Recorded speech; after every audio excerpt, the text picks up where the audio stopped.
За бүгдэнд шинэ оны минь дүргий. 2026 он гарчлаа шүү дээ. 2000 он руу ороход ямар хэцүү байсан гэж бодож байна та. За энэ залуучууд бол мэдэхгүй. Бид нарт ингээд 2000 он гэж хэлэхэд бүр хэл орооцолдог байсан үе байсан байна. 1990-д 1990-д гэж сурцсан тий. Хүүх одоо хэдүүлээ 2000 гэж хэлэх юм бах таа гэд. Тэгсэн чи одоо яасан бүр 2026 болсон байна. Цаг хугацаа яаж байна? Бүр асар урдан явж байгаа. Маш урдан явж байгаа. Би Америкт одоо 27 настай байхдаа очиж исэн. Тэгээд мэдгүй 30 нас хизээ хүрэхийн, 40 нас хизээ хүрэхийн амар хол бодогддог байсан. Гэсэн чи өнөөдөр ингээд 86 оныхан бүгдээрээ 40 настай болж байгаа. Ингээд 40 настай ах нар, их нар болж байна гэсэн. Тэгэхээр цаг хугацаа бол та нарын төсөөлж байгаагаас айгүй хурдан явдаг шүү. Тэрийг бас эртхэн сануулж тийм ээ. За өнөөдрийн сургаал номлоор хэлүүлээ. Бурхантай хамт алхах тухай. Бурхантай хамт алхах. Өөрөөр хэлбэл 2026 онд хэрхэн тийм ээ Бурхантай хамт алхаж түүний хайр ивэлээр бэлхэж түүнээр удирдуулах вэ гэдэг тухай. 2025 оны хувьд та бүхний хувьд ямар өнгөрсөн бэ? Бурхантай хамт байж чадсан. Тэрийг бас өөртөөсөө асуугаад үзээрэй, тийм ээ. За миний хувьд болон манай гэр бүлийн хувьд маш онцгой зүйлүүд тохиолдсон. За тэр нь юу гэхээр би 2025 оны 1 сард за өөртөө нэг чаленж тавьсан. Тэр чаленж нь юу гэхээр энэ номыг энэ судлал Библи гэдэг энэ номыг одоо худалдаж аваад за би өдөр болгон тэ 2-4 бүлэг уншнаа. Тэгээд 2025 онд энэ Библийг уншиж дуусгана. Яг тэр энд нэг онцгой зүйл байна. За өмнө нь одоо би бол Христ итгээд маш олон жил болж байгаа шүү дээ. Гэхдээ Библийг ингээд яг бүр өдрө болгон нэг ч өдөр алгасалгүйгээр уншиж байсан удаа байхгүй. Заримдаа өмнө нь одоо бүтэн уншия гэж бодож исэн боловч дунд нь ингээд няцаа зогсох тийм үе зөндөө байсан. Тэгээ энэ удаа бол яахааргүй бүр эхнээс нь ахуулаад дуустал нь өдөр болгон шимтэн уншсан. Ингээд 11 сард одоо 1 сарын өмнө бүр Библийг дуусгасан байна. Тэгээ энэ бас миний амьдралдаа авч ирсэн хамгийн үнэтэй ном. Яг 1 сард 12 сард шийдвэрээ гаргаад тэгээд 1 сард энийг худалдаж авах 140 мянгаар авч ирсэн байхгүй. Тэ? Тэгэхээр миний хувьд бас маш онцгой. Тэгээд энэнийг уншсанаас Библийг өдөр болгон шимтэн уншсанаас болоод миний амьдралын зорилго оронгороо өөрчлөгдсөн. Манай гэр бүлийн зорилго бас оронгороо өөрчлөгдсөн. Тэгээ манай гэр бүл илүү амар тайван болсон байна. Илүү аз жаргалтай болсон байна. Үүгээр дамжуулаад бидний эргэн тойронд байгаа хамаатан садангууд хүртэл нөлөө нь бий болсон байна. Тийм учраас Бурхантай хамт алхах тухай та бүхэнтэй яг энэ оны ихэнд хуваалцъя гэж бодсон. Яаж Бурхантай хамт байх вэ? Бурхантай хамт байна гэдг нь зөвхөн шабат өдрөө ирээд сүмдээ ирчээд тэгээ бусад өдөр нь Бурхантай хамт байж чадахгүй тийм тохиолдол зөндөө байна. Энэ яг юутэй ижилхэн бэ гэхээр та гандан руу очиж байгаа тэг ижилхэн. Тэ? Хүмүүс яадаг вэ? Одоо өөр шашинд итгэдэг хүмүүс ганданд очиж ном уншуулна гэж явдаг үстэй. Тэгснээ ганданд очиж ном уншуулчаа за одоо би бүх юм сайхан болчлаа гэдэг. Тэгээд ингээ өөр юм бодоод өөр зүйл хийгээ явчихдаг. Тэгэхээр бид нар хэрвээ шабатад зөвхөн ирээд залбираад магтандуулаад тэгээ бусад өдөр нь залбирал магтандуулал дээрэс нь Библи судлаа хийхгүй явах юм бол энэ бол Бурхантай хамт байгаа бол биш гэсэн. Окей. За тэгээ Библи дээрээс хэдүүлээ үзцгээе. Эхлэл номын 5-ын 22-оос 24 дээр нэгэн онцгой зүйлийн тухай гарсан байна. Энох гэд маш зөв түн байсан байна л да. За Энохын түүхийг хэдүүлээ харцгаая. Метусалаг төрүүлснээс хойш Энох 300 жил Бурхантай хамт явж үр хүүхэдтэй болжээ. Энох 365 наслав. Энох Бурхантай хамт явж байсан ба түүнийг Бурхан авч явсан учраас тэрээр дэлхийд байсангүй. Библиэлд хоёр онцгой хүний тухай гардаг. Нэг нь Энох болон Илия гэдэг.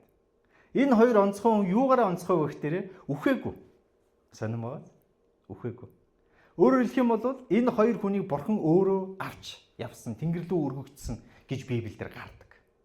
Тэгээд ийгээд Энохыг ингээд судлах дээр юу гэж хэлж байна? 300 жил Бурхантай хамт явав гэж. 300 жил Бурхантай хамт яв. Тэгээд хэд наслсан гэж байна? 365. Бас их сонирн байгаа. Нэг жилд хэдэн хоног байдаг вүлээ? 365. Бурхан энэгээр дамжуул биднэрт нэг юм хэлхийг хүссэн байна.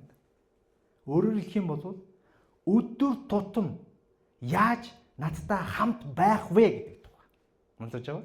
365 хоногийн туршид алдан хоног биш. Өдөр тутам яаж надтай хамт байх тухай. Тэгвэл хамт алхах гэж юу гэсэн үг вэ? Ямар хүмүүс юу н хамт алхах юм? Ямар хүмүүс хамт алхах юм? Та нар хүмүүстэй хамт алхажсэн зөндөө төгөө байгаас тий? Ямар хүмүүстэй хамт алхах юм хүмүүс? За зориг нэгтэй. Найз нөхөдтэйгээ, танилтайгаа, ойр дотны хүмүүстэйгээ, тийм ээ? Хамт алхах. За хамт алхаж байхдаа яаж алхах юм? Юм ярьж алхах нь үстэй. Ингээ чимээгүй болоход ах уу? За тэгвэл тийм түүх бас байна. Надад тохиолдсон. Би 10 жил байхдаа за нэг 5 дугаар ангид байсан баг. 1-ээс 5 хүртлээ нэг охинтой ингээд нэг ширээн суудаг байсан баг. Тэгээд тэр охинтойгоо ингээд чихэр мэхрээ хуваалцсан тий. Янз бүрийн юм хуваалцсан. Хичээлээ хүртэл хаяада бие биендээ хуулуулна ингэж өссөн. Тэгээд нэг тэнд нэг сони юм нэг мэдрэмж байгаасан. Тэрийг би ойлгоогүй байхгүй. Тэгээд 6 дугаар ангидаа би хөвсгөл рүү шилжээ. Тэгээд хөвсгөлд шилжээд очисон чинь 6 дугаар ангид надад нэг юм захиа ирдэг байхгүй. Тэгээ би энэ одоо юун захиа юм бол манай ангийн охин надад нэг юм захиа өгсөн гэд. Тэгээ нөгөөтг нь ингээд уншаад би ингээд нэг сайн ойлгохгүй. Тэр нь ингээ хайрын тухай байгаа байхгүй юу? Тэгээд ингээд ах их ч хоёртоо уншуулсан чи хүүшээ чамаг танаа наад охин чи чамаг ингээ гуйсан байж тээ үерхий гэж штэ гэдэг чинь. Гүдийг одоо үерхэн гэж яадаг би ч бүр ямар ч ойлголт байхгүй. Тэгээд тэр охин надад юм захиа өгсөн мөн. Тэгээд тэндээс би нөгөө хүүхдүүд ингээ хоорондоо үерхэж мүрхэд байдаг нь ийм учиртай юм гэдэг нь жоохон ойлголт авч байгаа байхгүй. Тэгсэн яаж жагаад нөгөө охин нь нөгөө 10 жилийн атманы сайн охин байж таараад. Тэгээд нөгөө 10 жилийн атман намайг зодно гэж дайраад. Бөө юм болсон тийч юм. Тэгээд хөвсгөлөөс 1 жил тэнгиж байжгаад буцаад нөгөө нутагтаа ирэхээр болж байгаа байхгүй.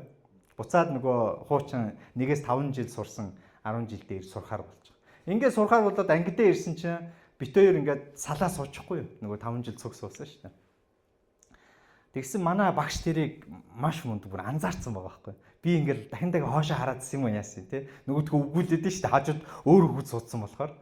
Тэгсэн чинь манай багш нэг өдөр гинт за болор эрдэн нөгөө хуучин сууж исэн хүүхдтэйгээ цугтаа суу. Та хоёр ч удаан суудсан. Тэгээд ингээд тий бибинд дугаа хараад хэцүү баг шүү. Хамт сууч. Тэгээ ингээд би ч дотор бөөн баяр болж байгаа юм чинь тий. Бөөн баяр болоод. Тэгээ 6 дугаар анги болцсон. Тэгээ жоохон ийм туршлагатай болцсон. Одоо ингээд нэг захиа махиа гэдэг ойлголттой болцсон байгаа шүү дээ. Тэгэл нэг өдөр зориг гаргаа шийдэж байгаа байхгүй. За одоо захиа өгнө. Гэл ингээд яг нөгөө баг нөгөө надад ирсэн захиа дөөрөөгөө бичиж байгаа байхгүй тий. Дөөрөөж бичингүүтээ нөгөө охиндоо өгвөө. Тэгсэн чи ямар хариулт авсан гэж бодож та. Үгүй гэдэг хариулт. Зүгээр үгүй гэдэг хариулт байгаагүй. Зүгээр тийм гэдэг хариулт байгаа. Ямар хариулт байсан гэж? Би чиний зүрх сэтгэлийг сэвтэмээргүй байна гэдэг хариулт авсан. Тэгээд тэр үе үг сэвтэх гэдэг одоо юу гэсэн ч үг ойлгохгүй байгаа шүү дээ тий.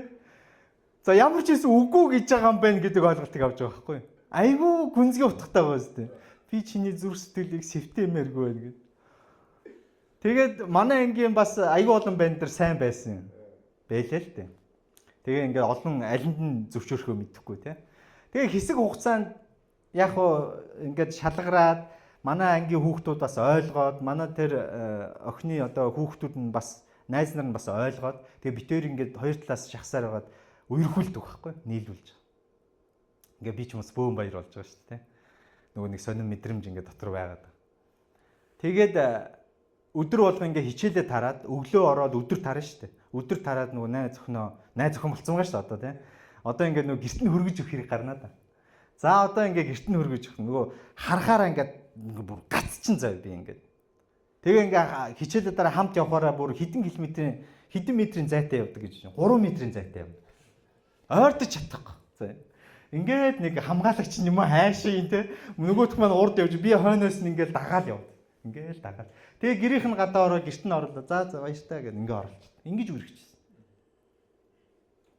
Энэ хамт алхалт мөн үү? Яг хамт алхсан уу? Ямар ч харилцаа байхгүй тий.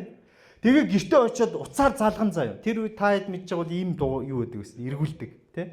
Тэгээ ингээд манай тэр нөгөө сумын юу ч юм болохоор 3 оронтой байдаг гэсэн байхгүй. Тэгээ ингээд утас руу ингээд нэг ингээд залгачаад ингээд баг 30 минут ингээд бэлдэнэ. За юу гэж ярих вэ? Юу гэж ярих вэ? Юу гэж ярих вэ? Тэгээ 30 минут бэлдэж байгаа залгаал юу хийж юм? Тэгээ нөгөөх нь юу их даяр тагоо гоож байна. Тэгээ ингээ ярих юм байхгүй ингээд олдохгүй. За баяртай. Ингээд залчдаг. Энэ яг харилцаа мөн үү? Яг ийм харилцаанд бие бинийгээ таньж чадах уу? Чадах уу? Хамт алхам гэсэн чи яасан? 3 метрийн зайтай ингээл алсаас ингээ хараад ямар ч харилцаа байхгүй тий? Ингээ явж.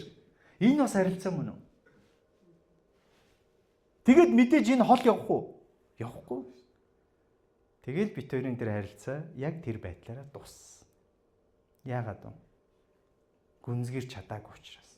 Тийм ээ?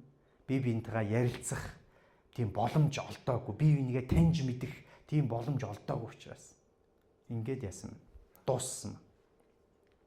Тэгвэл бурхантай хамт алхна гэж юу гэсэн үг вэ? Бурхантай хамт алхна гэж. Бурхантай ярилцаж, ойлголцож тэр харилцаа гүнзгийрүүлэх тухай ойлголт. Тийм үү? Гүнзгийрүүлэх тухай. Хэрв та ингээд нэг шабатад сүмдээ ирчээл бусад өдөр нь яг одоо тэр манай найз охин битэрийн харилцаа шиг ийм байгаад ах юм бол тэгэл яг тэр нэг өдөр ингээд дуусна. Энэ тухай хүртэл эзэн Есүс Матай номон дээр маш олон удаа хэлсэн байдаг. Үр, сайн үр ямар хөрсөн дээр цацагдж байгаагаас шалтгаалж тэр цаашаа урах уу урахгүй юу гэдгийг шийдэгддэг. Тэгэхээр өнөөдөр та сүм дээрээ сургаал ном сонсоо, Библи судлаад, залбираад, магтан дуулаад энийг цааш нь яг арчлаад ургуулах ёстой гэсэн. Энэ харилцааг яг цааш нь гүнзгийрүүлэх ёстой гэсэн. Тийм ээ? Амос номын 3:3 дээр ингэж хэлж байгаа. Тохиролцоогүй хоёр хамт алхах уу гэж хэлсэн. Тохиролцоогүй хоёр хамт алхах. Тэгэхээр бие бинийгээ ойлгож ээж хамтдаа явна гэсэн үг. Нэг зоригтой байж ээж хамтдаа явна гэсэн үг. Тийм ээ? Бие бинийгээс ойлгож судалж ээж хамтдаа явна гэсэн үг. Тэгээ өмнөх шабатаар бас нэг шавтайгаа ярьж байсан. Багшаа би ингээд бурханд ингээд чи яа бурханд хандаж залбирч гин үү, бурхантай ярилцж гин үү гэдгсэн. Гэхдээ яг бурханаас гуйгаад байх нэг юм алгал даа гэд манай хэлчихсэн байна. Тэгээд би тэрийг юутай харьцуулж хэлж өгсөн бэ гэхээр одоо жишээ манай хүү надтай те ингээ юусоо харьцахгүй. Үгүй аав би тантай таньдгүй болчихноо. Би ер нь надад нэг тусламж хэрэггүй. Ингээд ах юм бол би бол амар гомдно. Хүүдээ. Тэ? Яг үнтэй ижилхэн. Бид нар бурханд хэрэгтэй юу? Бурхан бидэнд хэрэгтэй юм. Бурхан бидэнд хэрэгтэй. Ойлгож байгаа? Бурхан бидэнд хэрэгтэй. Тэгэхээр бурхан биднээс юу хүсдэг вэ гэхээр тэр харилцааг хүсдэг. Яг аав хүн хүүхдээсээ харилцааг хүсэж байгаа шиг тэр харилцааг хүсдэг гэсэн. Хүү минь надтай ярилцаасаа мэддэг ч гэсэн надаас юм асуугаасаа. Одоо хүүхдтэй хүмүүс мэдж байгаа шүү дээ, тийм? Манай хүүхэд мэддэг ч гэсэн надаас юм асуух юм бол би амар баярлалдаг, тийм? Тэгээд тэрийг нь ялангуяа би заа зөвлөөд хэлж өгөх юм бол. Тэгэхээр энд юу явж байна? Харилцаа явж, тийм ээ? Тэгэхээр миний хүсэл бурхны хүсэлтэй давхцах ёстой гэсэн. Ингэж бит хоёр хамтдаа алхна гэсэн. Тийм үү? Миний зам бурхны замтай давхцах ёстой. Ингэж бит хоёр хамтдаа алхна гэсэн. Таны зам өөр, бурхны зам өөр байх юм бол бид бурхантай хамт байж чадахгүй. Таны хүсэл зорилго өөр, бурхны хүсэл зорилго өөр байх юм бол бас бид нар хамтдаа байж чадахгүй гэсэн. Тийм учраас бурхантай харилцана гэдэг бол яаж вэ? Нэг шугам дээр байхыг хэлж байгаа. Нэг долгион дээр байхыг хэлж байгаа. Өнөөдөр 3 зүйлийг бид та бүхэнтэй хуваалцъя гэж бодсон. За нэгт нь бол залбирал. Залбирал бол бид нар бурхантай харилцах хамгийн хүчрхэг зэвсэг байна. Залбирал. Библиэлд юу гэж хэлсэн? Тесалоник номын 1-р Тесалоникийн 5:17 дээр тасралтгүй залбир гэж хэлж байна. Тасралтгүй залбирал гэдэг маань юу гэж вэ? Яг тэр Энохт бурхан Енохтой 365 хоног харилцаатай байсан шиг бид бүхнийг тасралтгүй бурхантай ярилц гэж хүсэж байна. Хоол ундаа идэхийнхаа өмнө, унтахынхаа өмнө, өглөө эрт босоод ажлаа эхлүүлэхийнхаа өмнө, хүнтэй ярилцахаасаа өмнө, хүүхдүүдтэй зөвлөхөөсөө өмнө бүх зүйлийг хийхийн өмнө бурхантай ярилц. Та чадах ч гэсэн бурхантай ярилц. 1-р Тесалоник 5:18 дээр үгжилсэн байна. Бүх юмд талархах гэж хэлсэн, тийм ээ. Тэгээ би нөгөө шавьдаа хэлсэн л дээ. Үгүй яа, бурхнаас гоох юм байхгүй бол сайн л биш. Яасан? Бурхан ч бүх юмар хангасан биш. Тийм үү? Тийм учраас яа гэж байна? Талархах залбир. Бурханд. Лук номын 5:16 дээр эзэн Есүс хүртэл яадаг байсан гэж байна? Залбирдаг байсан.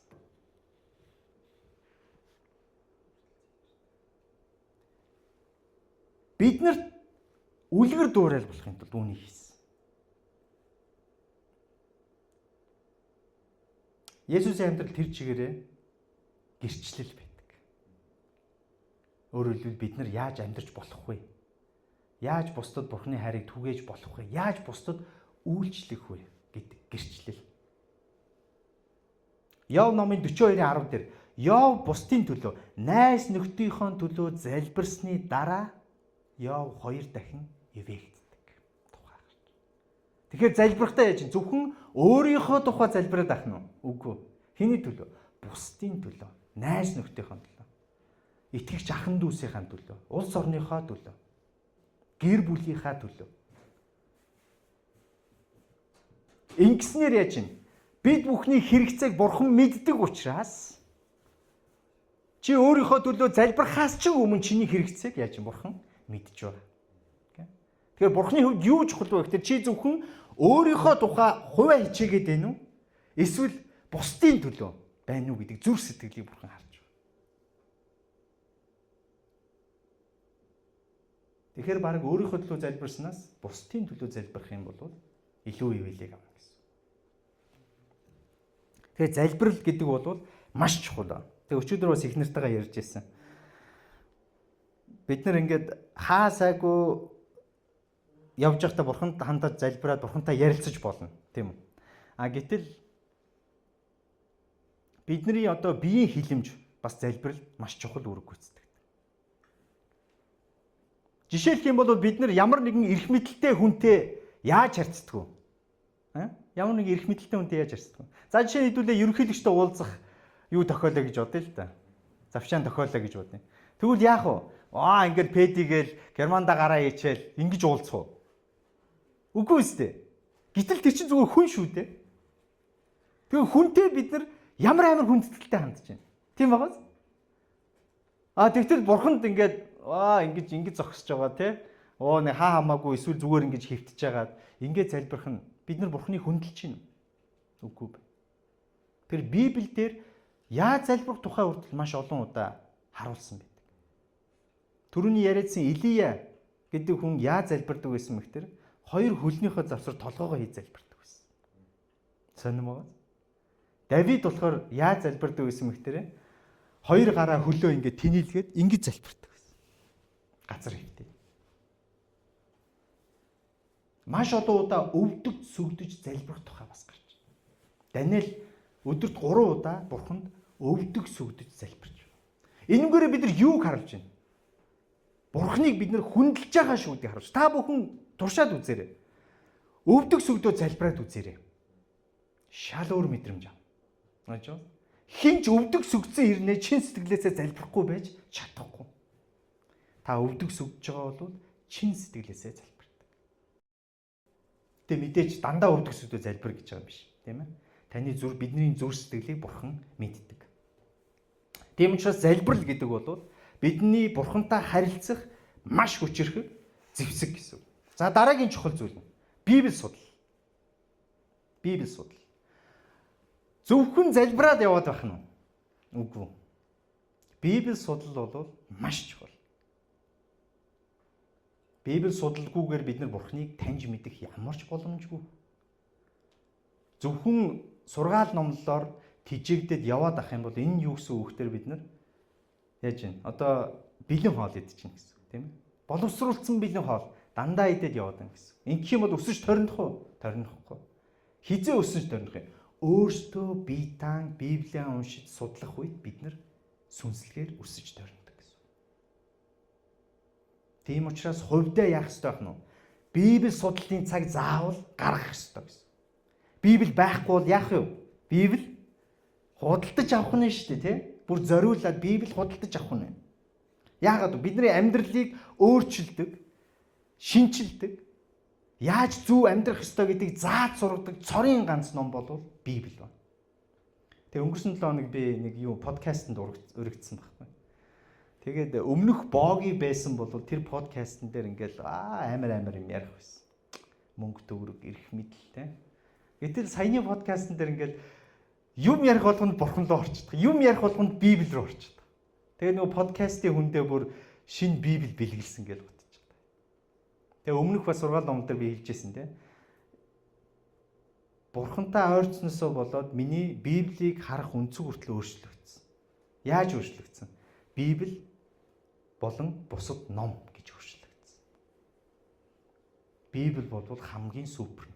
Тийм учраас би тэр подкастын одоо хүнд бол Библийг тийм бидний гарын авлага яаж зөв амьдрах вэ? Эзэн бурхнаас ирсэн ийм гайхамшигтай гарын авлагыг би чамд ингэ бэлгэлж байна гэт үгс. Тийм учраас хэрв та Библигүй байгаа бол зайлшгүй 2026 он Библи худалдаж аваад бурхан хандаа залбираад эзэн минь би одоо ингэ те өдөр тутам Библийг судлахыг хүсэж байна. Тийм учраас та надад хүчийг өгч Библийг нээх болгонд та ариун сүнсээ буулгаж өгөөч. Залбирах. Тэгээ түрүү хэлсэнчлэн би одоо энэ Библийг ингээд 2025 онд уншаад явж байхад яг дунд нь голд нь ингээд ирж байгаа дуул ном дээр ирж байгаа. Тэгээд нэг өглөө босоод мэдсэн чи ингээд талт нь ирсэн баг. Тэгээ ингээд бурхан талархаж байгаа. Эзэн би нэг ч өдөр алгасалгүйгээр Библийг ингээд талт нь хүртэл явцсан байна. Та ямар гайхамшигтай юм бэ? Надад хүчийг өгөөд те өглөө болгон эрт босоод Библи уншаад залбирахын хүчийг өгсөн.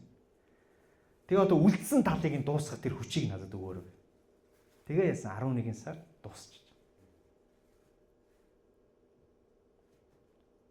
Тэгээ ингээ хүн амьдаа уулзах болгонд яаж байна? Одоо юм л болгон Библийн тухай ярмаар санагд. Яагаад вэ?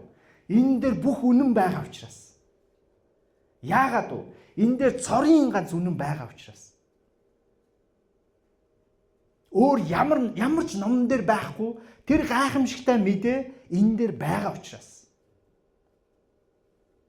Тийм учраас юм л болгон ингээд Библийн тухай ярмаар санагддаг болж. Дуул номын 119-ийн 105 дээр таны үг бол миний хөлдөх дэнлүү замд минь гэрэл юм гэж. Бидний замыг гэрэлтүүлдэг. Тэр гайхамшигтай зүйл бол Библи байж байгаа. Тэгээ бурхан өөрөө амласан байдаг. Чи намайг хайх тусам би чамд өөрийгөө илүү ихээр илчилж өг. Библийг зөвхөн нэгхэн уншаад болчдөг зүйл ерөөсөө биш. Одоо энэ жил болохоор би номоор нь судалж байгаа. Тэгээ илүү гүнзгийгээр. За 2025 онд бол яс эхнээс нь ахвала дуустал уншсан тийм ээ. За эннээс болоод маш олон найз нөхөд тэг Христ итгэгч ахын дүүс маань хүртэл өөрсөндөө тийм чаленжийг энэ жилээс тавьж эхэлж байна. Боги маш их баярлалаа. Тэ тэгээд зөвлөгөө авч байгаа. Яаж Библийг юу нь унших уу? Яаж тасралтгүй унших уу? Яаж зарим өдөр нь ингээд би ингээд зогсчод байна. Зарим өдөр нь уншмааргүй санагдаад байна. Зарим өдөр нь ингээд унтмаар санагдаад. Яаж энийг би даван дийлэх вэ? Эзэн л хүчийг өгдөг. Бид нар өөрсдийнхөө хүчээр үнэхээр чадахгүй. Дунд нь залхмаар, тий, уйтгартай баймаар тийм түүхүүд хүртэл Библиэд байгаа. Тэрийг бид нар яаж сонирхолтой байдлаар даван болох гэдгийг өөрсөндөө бас тий бурхантай ярилцж тэр хариултыг олох ёстой. 2 дугаар Тимот номын 3:16 дээр бичвэр бүр Бурхны амьсгалснаар бөгөөд заах үе, зэмлэх үе, залруулах үе зөвхт байдалд чиглүүлэхэд тустай. Яг л түрүүний хэлсэнчлэн Библи бол бидний яаж зөв амьдрах вэ гэдэг гарын авлага. Харамсалтай нь бид нар Библи уншаагүйгээсээ болоод үнэн олж мдэггүйгээсээ болоод замаасаа хазаадаг.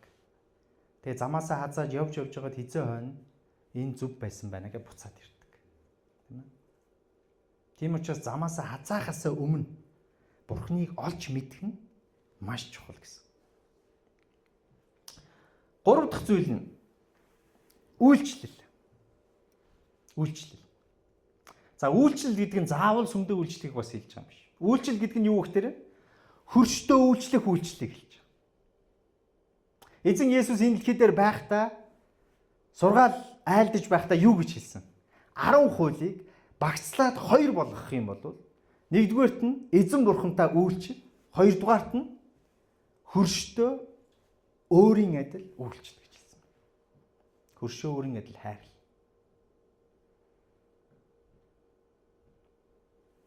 Үйлчлгүйгээр хайр бүрэн төгсвэж чадах уу?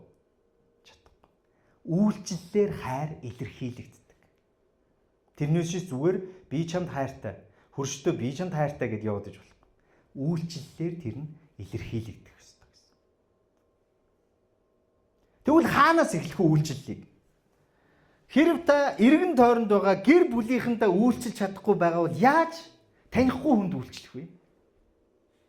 Онцож байна.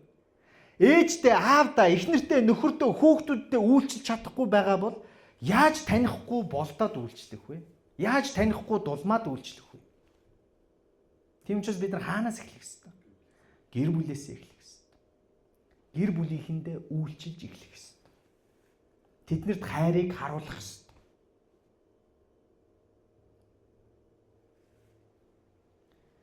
Бид нар Бурхан руу ойртох үед энэ үйлчлэл гэдэг юм чинь, энэ хайр гэдэг юм чинь дотроос өөрөө ундран гард юм аа. Ойлгож байгаа? Энэ хүчээр хийдэг зүйл биш. Дотроос өөрөө ундран гардаг. Би ингэчгийн юмсан гэдэг санаачлага ариун сүнс биднэрт өгөгддөг.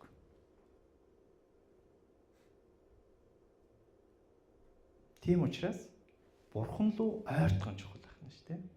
Тэгснээр яаж энэ үйлчлэл гэдэг зүйл чинь аяанда өөрөө бий болдог. Яаков номын 2:17 дээр иймээс ч итгэл нь хэрв үйлсгүй бол өөрөө өхмөл юм гэж хэлж байна. Бид нар ярьдаг зүйлээ, сонсдог зүйлээ, уншсан зүйлээ хэрэгжүүлэхгүй бол энэ юу гэж байна? Өхмөл гэж. Тэгэхээр энэ болгоныг бид нар яаж гаргах ёстой вэ гэхээр үйлчлэлээр гаргах ёстой. Бусдад хайраа харуулж. Ингэснээрээ тэр бусад хүмүүс биднийг ямар онцгой юм бэ гэдгийг ойлгоно гэсэн. Ингэснээрээ тэр бусад хүмүүс биднийг эзэн Есүс Христийн сургаалыг дагдаг. Түүний хайрыг үйлчлэлээр илэрхийлдэг хүмүүс мөн байна гэдгийг олж харж. Ингэснээрээ тэд нар яах нь вэ? Бидний Бурхныг сонирхож эхлэн гэсэн. Ингэснээрээ тэр эдгээр хүмүүс бидний энэ зүрх сэтгэлд байгаа тэр хайрыг мэдрэхийг хүснэ гэсэн. Хизээг нь бусдад үйлчлэх үед. Хизээг нь бусдад бид бүхэн хайраа харуулах үед. Эхнэр хүүхэдтэй, нөхөр хүүхэдтэй үйлчлдэггүй бол үйлчлээд эхэл. Энэ үед та Бурхны хайрыг олж харах бол. Энэ үед та тэдгээр хүмүүсээс буцаж ирэх тэр хайрыг мэдрэх болно.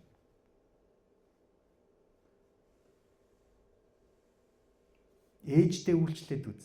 Аавдаа үйлчлээд үз. Хэрвээ та өмнө үйлчлдэггүй байсан бол ээж аав чинь бүр гайхах болно. Хөөх. Юу тохиолдов вэ? Энэ бол гайхамшигтай өөрчлөлт. Тийм учраас та бүхнийг 2026 он 2025 оноос илүү сайн байгаасаа гэж хүсэж байна. Энэ эдгээр гурван зүйл. Залбиралгүй Библи судал бол хоосон мэдлэг. Хоосон мэдлэгээр бид нар яах вэ? Библи судалгүй залбирал бол мухар сүсэг. Библи судал байхгүй зүгээр л бурханд залбираад яваад. Бурханы таньж мэдэж чадахгүй. Бурханы зан чанарыг ойлгохгүй. Залбиралгүй үйлчлэл бол юу? Амьгүй зүгээр хоосон ажил болж байна.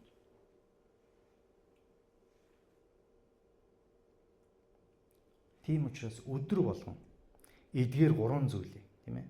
Залбирал, Библи судал, үйлчлэл 3-ыг өдөр болгон яг Энох шиг 365 хоногийн туршид өөрсдийнхөө зэвсэг болгоосоо гэж хүсэж байна. Амен.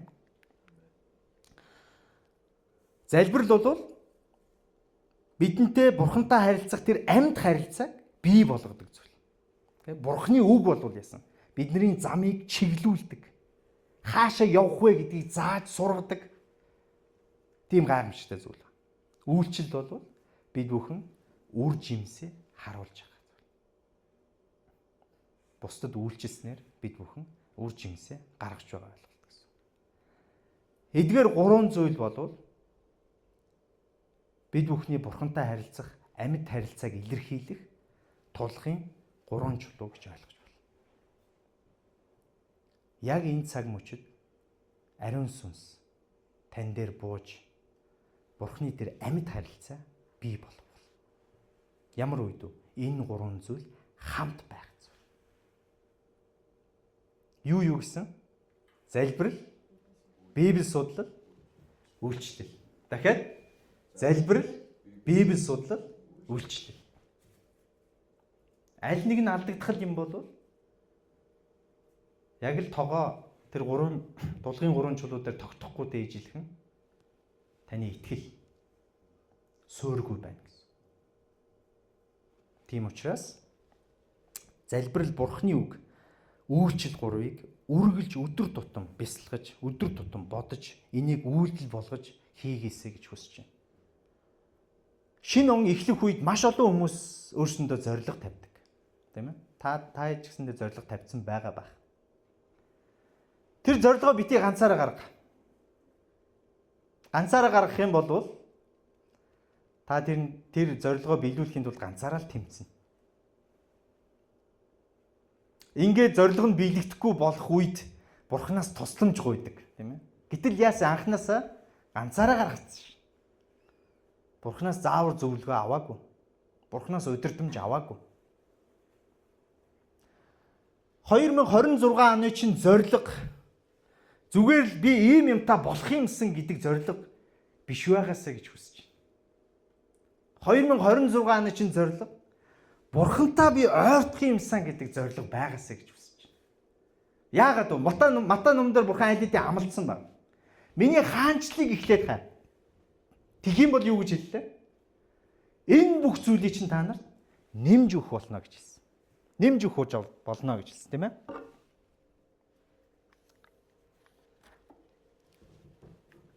Тэгэхээр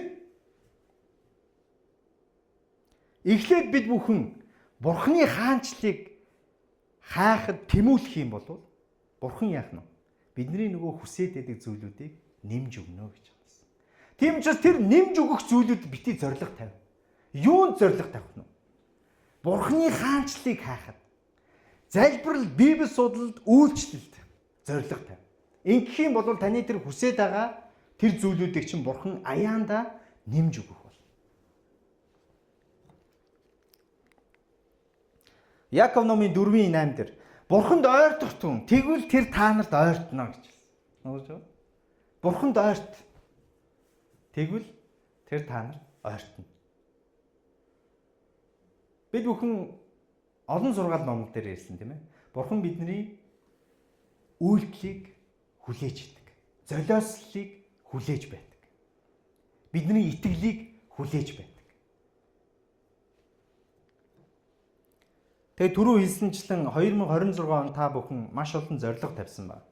Тэдгээр зорилгууд мэдээж биелээсэй гэж хүсэж байна. Гэхдээ хамгийн түрүүнд энэ зориг маань бурхантай хамт байна уу үгүй юу гэдгийг та бүхэн залбирал болон Библи судлалаар хамт шалгаасаа гэж хүсэж байна.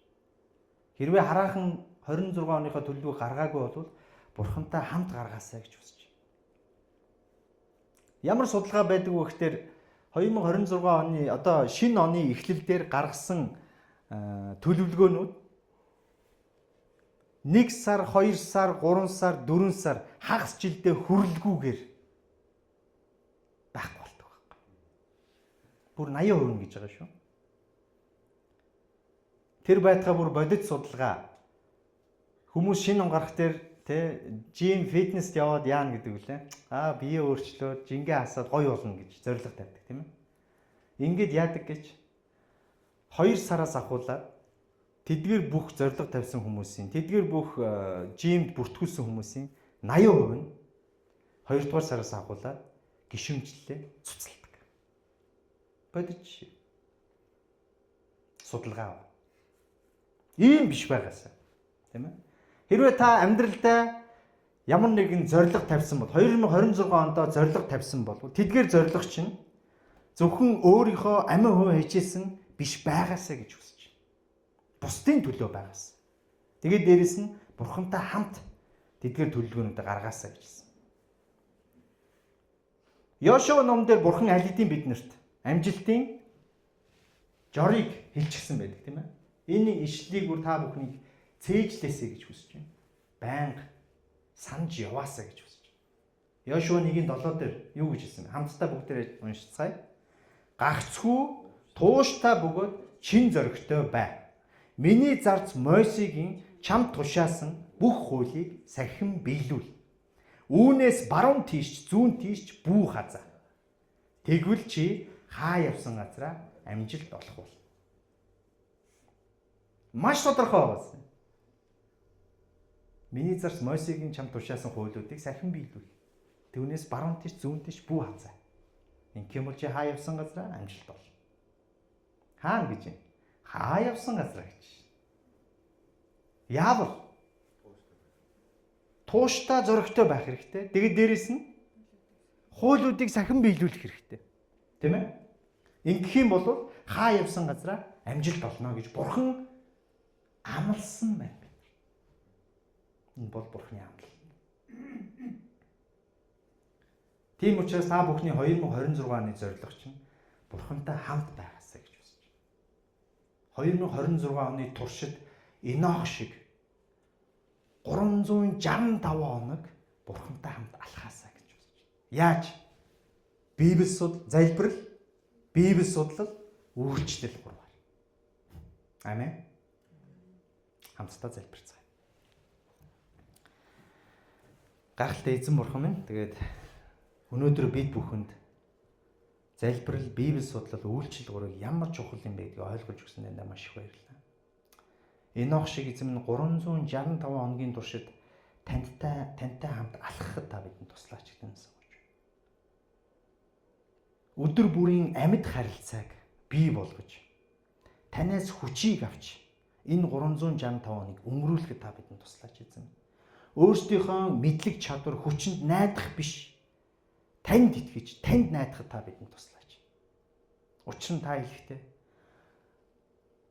бүдэрч унахын өмнө бардам зам байдгаа гэж хэлсэн байдаг.